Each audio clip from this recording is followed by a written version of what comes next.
Assalamualaikum warahmatullahi wabarakatuh. Saya Isha Nadira binti Muhammad Zamri. Nombor matrik saya 215304. Saya merupakan pelajar Bachelor Pendidikan Sains Rumah Tangga tahun 3. Saya telah menyertai pengalaman awal di sekolah PAS pada semester lepas. Ada di sekolah SMK Sultan Ismail II Kemaman. Jadi ini merupakan guru pendamping saya, Puan Rozi Mastura binti Yahya. Beliau merupakan cemerlang subjek sains rumah tangga di Kemaman. Beliau juga telah lama berkhidmat di SMK Sultan Ismail II sebagai seorang guru pendidikan seni, sains rumah tangga dan reka bentuk teknologi. Baiklah, ini merupakan bahagian pertama saya untuk sesi pembentangan ini, iaitu pengenalan mengenai sekolah SMK Sultan Ismail II.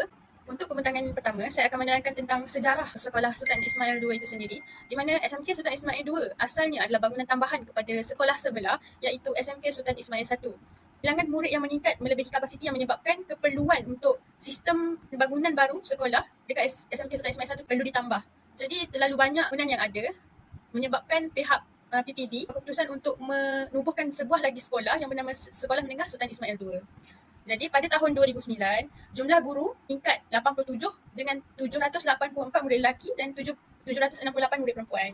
Kini SMK Sultan Ismail II mempunyai 781 murid, 53 orang guru, 9 kaki tangan bukan guru, 6 pekerja swasta dan 4 orang pengawal keselamatan. Sekolah ini mencapai kejayaan dalam bidang kurikulum dan actors yang fokus kepada bahasa Inggeris dan bahasa Melayu. SMK Sultan Ismail II ni dilengkapi dengan kemudahan pengajaran seperti sains, maklumat komputer, pusat sumber, bilik guru dewan, bilik gerakan, dan untuk subjek sains rumah tangga dia mempunyai bilik masakan, bilik jahitan, bilik pengurusan diri dan juga banyak bengkel-bengkel kemahiran hidup seperti bengkel elektronik, bengkel pertanian dan sebagainya.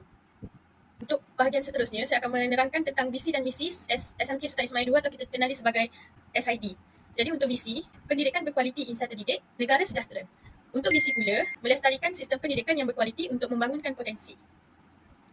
Jadi untuk lokasi sekolah SMK Sultan Ismail II ni letak betul-betul di jalan raya, di mana jalan raya tersebut merupakan jalan raya utama untuk pergerakan masyarakat daripada Kemaman ke Kuala Terengganu.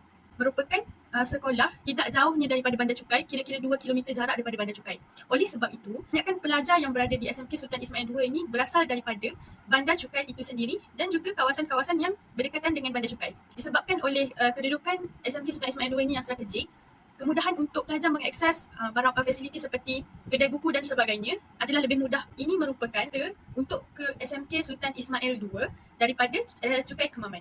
Ia merupakan jiran dengan SMK Sultan Ismail I iaitu feeder school yang sama, yang di mana sebelum ini merupakan satu sekolah yang sama dan dia berpecah kepada dua sekolah yang berbeza.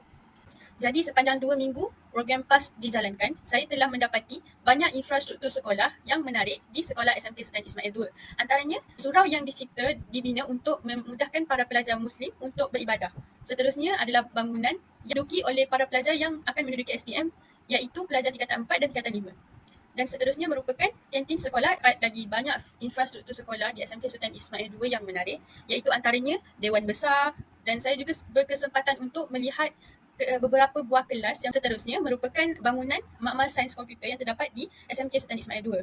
Pada bahagian bawah pula, itu merupakan laman ilmu, di mana seterusnya merupakan koperasi sekolah dan seterusnya gambar tandas yang telah disediakan berhampiran dengan padang bagi seterusnya ini merupakan infrastruktur sekolah bagi subjek sains rumah tangga, iaitu bilik masakan, bilik jahit dan bilik jahitan.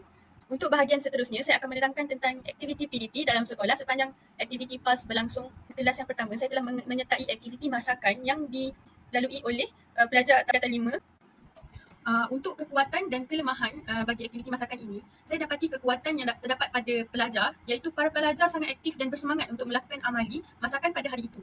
Barang basah dibawa oleh pelajar sendiri dari rumah untuk membuat masakan one pot meal pada hari itu.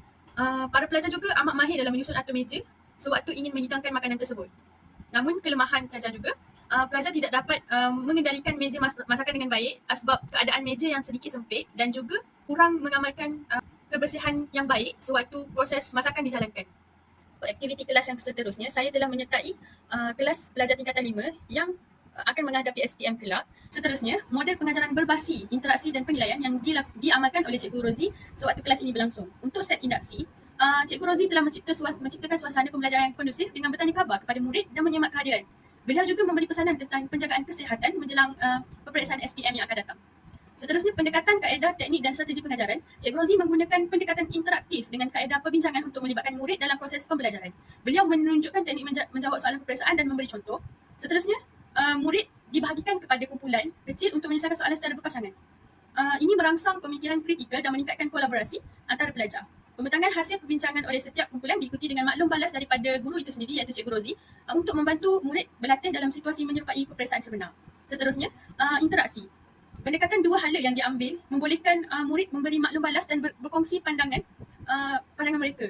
Dan ini meningkatkan penglibatan murid dan membolehkan guru mengenal pasti murid yang memerlukan bantuan. Jadi seterusnya, Cikgu Rozi melakukan jadi untuk step seterusnya, iaitu perkembangan dan penilaian. Cikgu Rozi telah melakukan penilaian berterusan semasa perbincangan dan pembentangan dan memberikan gambaran tentang pemahaman murid. Pembahagian tugas individu untuk menjawab soalan ulang kaji juga menilai penerapan teknik pemikiran komputasional. Untuk pengurusan kelas pula, dengan membahagikan murid kepada kumpulan kecil, Cikgu Rozi memastikan penglibatan aktif dan mengawal disiplin menjadikan suasana kelas lebih teratur. Namun, di akhir sesi pembelajaran, Cikgu Rozi merumuskan isi pelajaran, menekankan teknik menjawab soalan dan pentingnya latihan berterusan dan kefahaman konsep sebagai persediaan untuk peperiksaan kepada para pelajar tingkatan 5. Untuk bahagian kedua, saya akan menerangkan tentang alat bantu mengajar dan bahan bantu mengajar. Untuk bahagian pertama, iaitu alat bantu mengajar, Cikgu Rozi telah menggunakan cahaya pemancar untuk membentangkan subtopik yang ingin diajar. Seterusnya, Cikgu Rozi juga telah menggunakan papan putih untuk menyeraikan objektif pembelajaran pada hari itu. Akhir sekali, Cikgu Rozi juga menggunakan peralatan memasak sebagai alat bantu mengajar. Bahagian bahan bantu mengajar, Cikgu Rozi telah menggunakan buku DSKP secara maujud sebagai panduan untuk mengajar pelajar secara harian.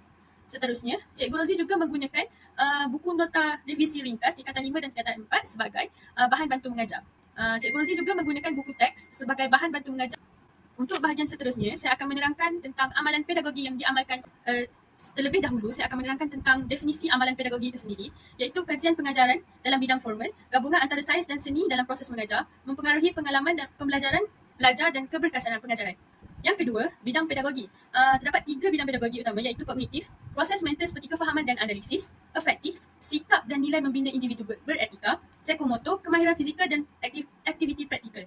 Untuk yang ketiga, pendekatan pengajaran. Cikgu Rozi menggunakan kemahiran berfikir aras tinggi KBAC dengan situasi sebenar. Ini mendorong penglibatan aktif dan pemikiran kritis dalam kalangan murid ketika proses PDP dijalankan. Untuk yang keempat, amalan pedagogi yang digunakan oleh Cikgu Rozi ialah pengajaran mengikut rentak pemahaman. Cikgu Rozi fokus pada titik yang belum dikuasai dan mengajar berdasarkan kemampuan murid. Jadi, beliau mengutamakan pemahaman walaupun perlahan tetapi lebih jelas untuk pelajar. Untuk pedagogi kelima, penggunaan buku teks digital. Pendekatan ini berpusatkan guru dengan penyampaian menggunakan buku teks digital menggunakan cahaya pemancar di papan putih. Ini meningkatkan keterlibatan murid dan interaktiviti dalam pengajaran. Jadi untuk amalan pedagogi ke-6, konsep soal jawab antara guru dan murid.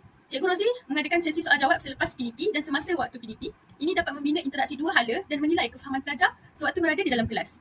Untuk amalan pedagogi yang terakhir, iaitu yang ke-7, pemberian latihan soalan SPM kepada pelajar dengan menggunakan soalan SPM tahun sebelumnya yang dapat membantu pelajar untuk berlatih dan memahami pembelajaran.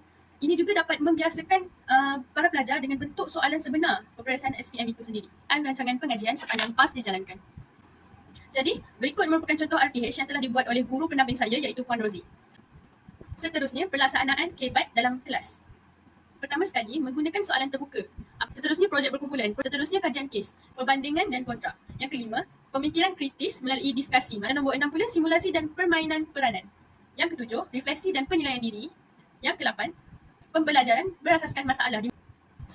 Untuk bahagian ketujuh, saya akan menerangkan tentang aktiviti proses pembelajaran dan pengajaran yang jadi berikut merupakan refleksi terhadap budaya sekolah dan budaya kerja yang saya dapati. Untuk budaya sekolah, definisi budaya sekolah itu sendiri ialah merupakan rangkaian nilai, norma dan praktik yang dilakukan oleh guru dan pelajar. Ia dapat mempengaruhi interaksi dan pendidikan di sekolah. Untuk perhimpunan pada hari Ahad, wajib dihadiri oleh semua guru dan pelajar. Tujuan perhimpunan rasmi pada hari Ahad ini adalah untuk membincangkan info semasa dan program-program yang akan dianjurkan oleh sekolah. Kebiasaannya perhimpunan rasmi pada hari Ahad ini akan dianjurkan dan dijalankan oleh pengawas sekolah sendiri. Kebiasaannya dia akan bermula pada jam 7.10 pagi dengan nyanyian lagu kebangsaan, bacaan doa dan ucapan pengetua serta guru-guru yang bertugas. Apa yang saya nampak, kelemahan daripada budaya sekolah ini ialah pelajar terlalu ramai dan dewan sekolah itu kecil dan menyebabkan kesesakan dan situasi yang tidak begitu terkawal sewaktu perhimpunan dijalankan. Jadi kekuatan sekolah ni, kekuatan yang dipunyai oleh SMK Sultan Ismail II ini ialah sistem pengawasan yang baik daripada pengawas sekolah itu sendiri semasa perhimpunan dijalankan. Jadi cadangan penambahbaikan saya menambahkan sistem pengudaraan yang baik dalam dewan itu sendiri untuk mengatasi masalah kesesakan dan pelajar mungkin dapat dikawal dengan lebih baik jika masalah pengudaraan itu diselesaikan. Seterusnya untuk budaya kerja, ini adalah secara ringkas budaya kerja yang saya dapati terdapat di SMK Sultan Ismail II. Definisi budaya kerja itu sendiri adalah merujuk kepada amalan dan cara organisasi itu beroperasi, termasuk nilai kerjasama, tolong-menolong antara pekerja. Penting dalam konteks pendidikan untuk menjalankan institusi pengajaran yang baik. Jadi nombor 2, implikasi budaya kerja yang baik. Jadi implikasi budaya kerja yang baik ini memperlihatkan kualiti pendidik itu sendiri dan memperlihatkan juga kualiti yang terbaik daripada segi pembelajaran dan pelajar. Ini melibatkan interaksi antara pekerja dan pelaksana nilai murni seperti akhlak, penampilan dan disiplin. Untuk yang ketiga pula ialah amalan budaya kerja di SMK Sultan Ismail II ini.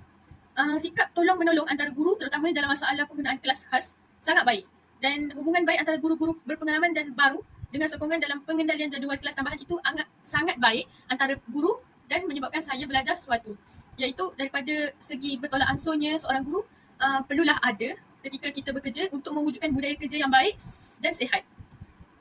Seterusnya komunikasi yang baik antara guru-guru. Guru-guru berkomunikasi dengan sopan dan memberi arahan dengan jelas. Kerjasama antara guru disiplin dan guru biasa sangat baik dalam membantu untuk mengatasi masalah disiplin pelajar. Suasana positif dalam bilik guru itu memberikan saya rasa ceria dan perlibatan dalam pembincangan hal ehwal serta isu disiplin pelajar. Ya, saya akan menerangkan tentang cadangan penambahbaikan. Observasi pengajaran yang menggalakkan bakal guru untuk memerhatikan pengajaran guru yang berpengalaman dan membuat refleksi berdasarkan pengamatan tersebut. Penglibatan dengan komuniti sekolah menggalakkan bakal guru untuk terlibat dalam aktiviti kurikulum atau program komuniti bagi meningkatkan hubungan dengan pelajar dan masyarakat. Jadi yang ketiga ialah sesi perkongsian, mengadakan sesi perkongsian di mana bakal guru boleh berkongsi pengalaman mereka dengan rakan-rakan lain dan bahagian ini saya akan menerangkan tentang rumusan yang saya dapati sepanjang aktiviti PAS ini berlangsung. Sepanjang pengalaman awal di sekolah ini, saya memperolehi semangat baru untuk menjadi seorang guru. Meskipun awalnya merasa takut dan gemetar, keyakinan saya semakin meningkat hari demi hari. Perasaan gemetar tersebut berubah menjadi teruja setelah melihat situasi sebenar di sekolah.